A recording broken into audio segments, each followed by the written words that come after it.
Today is one of the saddest days of my life. I will be leaving Japan tomorrow. By the time this video is posted, I will be on the plane. So, final thoughts about Japan.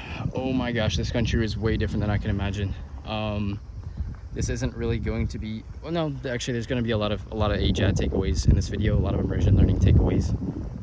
But gosh, I don't even know where to start with this. Like, for example, the yatais, right? I've said if you watch my videos that I made while I was in Japan, I talk about going to the yatais a lot, talking to the talking to the Japanese people at the yatai, and that's definitely one of my most favorite experiences.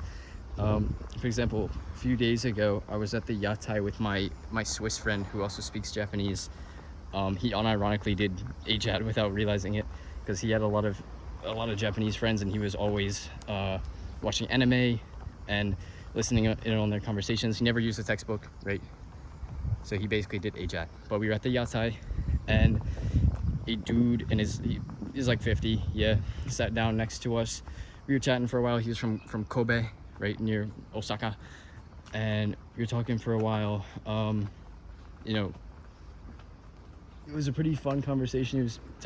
We were asking him about America and stuff, because loud car. Asking him about America because he's been there, and you know, I'm American. But yeah, so as we kept talking, right, he was just like so glad to see that two like very, very young guys had been learning Japanese, right? It was a little bit of a indescribable feeling. But he was like, when we got up to go, our entire bill was like 6k yen, right? It's not that bad, but he wanted to pay the entire thing, right?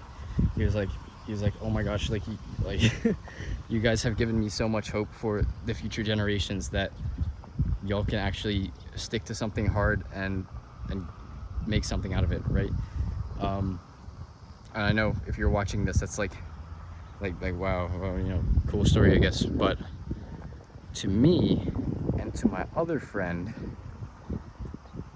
that was pretty special, you know. that was a pretty nice conversation. He was a very, very nice dude. But the reason I'm saying this is because speaking Japanese, learning Japanese, you get an experience that you can't get otherwise, right? I've made a lot of friends here, a lot of people I've met. It would have never happened, right? I've only met one dude here who actually spoke English.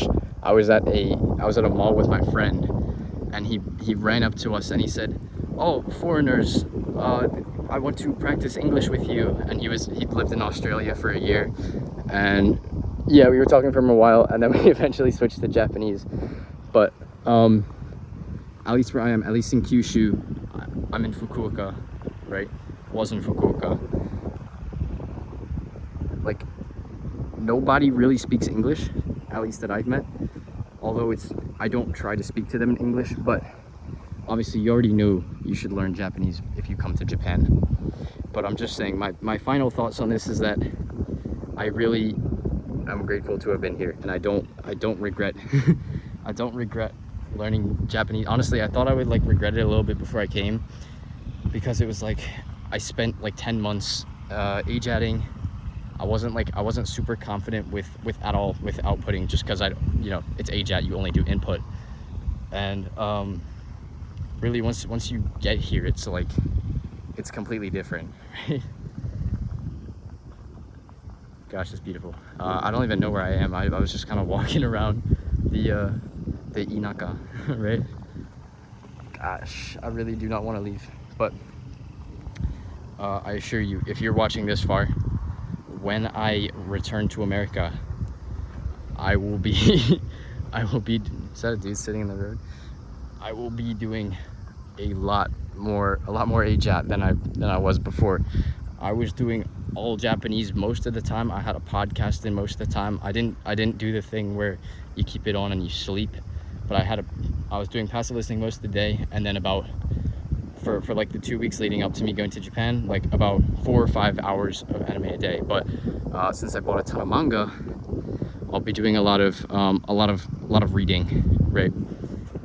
And then listening practice with that as well, because I really do want to hit the JLPT N1. I think it's possible. I think I started September 2023. Yeah, I started September 2023, and the test is December 1st, 2024. So I'm not too good at math, but that's 15 months. If I can hit N1 in 15 months, I think that would be pretty crazy. Okay, so that's, you know, that is my goal for this channel, right? I want to prove that I can get to N1, and then I want to make sure that anyone who wants to learn Japanese, they can follow in my footsteps, if you will. Follow my footsteps, because I've been documenting what I've been doing, so that, you know, you can get the same result. Because really, being here, it's unmatched. It's unmatched to anywhere else I've ever been, and I want you all to be able to have this experience if you're willing to do it. If you're willing to put in the work, put in the days, put in the months, years for AJET, I want you all to be able to have this experience too. If you're watching this, right? For the few people that watch this far, genuinely, I want you to have this, okay? So, final thoughts on Japan, obviously, besides the fact that I love it, I haven't really got much else to say besides all the stories of people I met here. Although this isn't a story time channel, and a lot of those stories are kind of personal, or some bad things happened, like my friend got the cops, he almost got arrested. But yeah,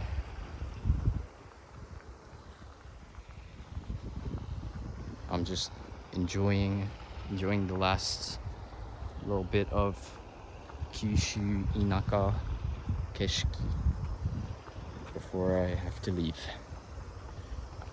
But what can you take away from this video? I just want y'all to not lose sight of the goal here. Okay, just don't lose sight of the goal. I hope me being in Japan has been maybe inspiring is not the right word, but you know, there was a period definitely through my AJET, maybe around like 6 months or so, where I was like really starting to doubt myself, really starting to doubt all of this. And birds, really starting to doubt myself, starting to doubt all this. Is it really worth it? Is it even worth it to come to Japan? You know, it's just another country. No, Japan is not just another country, bruh. It's a whole nother planet.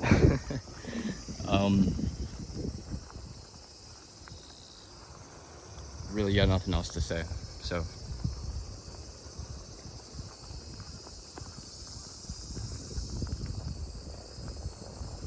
but I assure you, when I get back, I'm putting in the grind. I'm putting in the grind, because believe me, I want to hit N1. And you know, of course, there's a possibility that I'll take the test and just completely fail, which would suck. But I've got, I think, about 150 days. It's a lot of time. So I think it's possible. I think I can do it. So if you watch this far, thank you. You're a real one, on God. So with all that said, that's it.